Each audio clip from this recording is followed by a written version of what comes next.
So now it is time to consider our light and shadow, our value structures. So before we even start to put pencil to the paper, look at your actual object and observe the light and shadow that's happening in reality. Too many people will eyeball, they'll kind of guess. We don't want to do that. We want to learn how to really hone our observational skills. We're using drawing as a tool to be able to strengthen these skills and to be able to see, so make sure you're practicing that on your own. When we look at this cast of the ear, we can see that we have a pretty strong light source coming from the upper right area, right? We can kind of gauge that based on the direction of the cast shadows. So now we can see that we're going to need a pretty high contrast situation. If you want to practice drawing a value scale to help break the ice, if you're maybe having trouble getting started, that's a good little preliminary exercise to do before you start to put your pencil to the paper. But of course, when we actually think about doing our actual object drawing, we want to make sure that we squint at our actual object. So squint your eyes at this ear and see where you can find those big patches of shadow. By thinking in patches, that will help us determine which shadows to start to sketch first. When students have trouble with timing, with spending too much time on their value drawings or not getting good economy, it's because they kind of hem and haw over the details. They're not really sure where to start.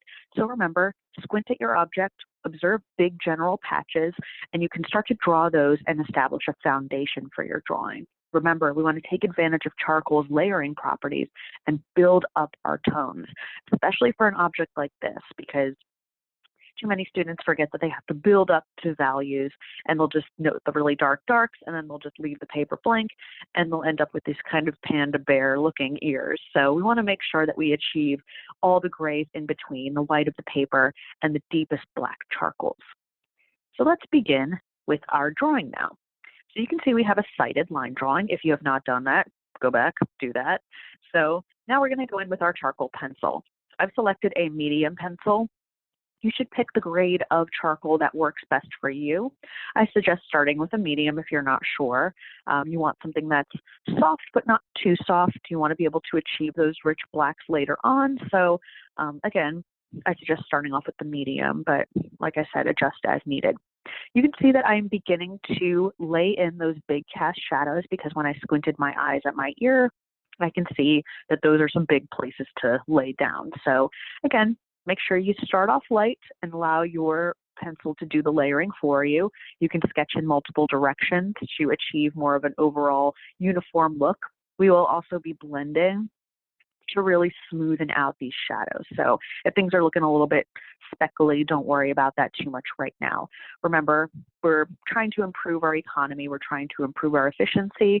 So it's important that we make these big moves, that we're able to proceed onward with kind of a nice productive mindset. So we're not really deliberating too much. We've laid out these shadows and we're just going to fill them in. So again, make sure that you are, like I said, not pressing too hard, but that you're able to transfer pigment to the page. Again, if you're having trouble doing that, you might want to switch to a softer pencil.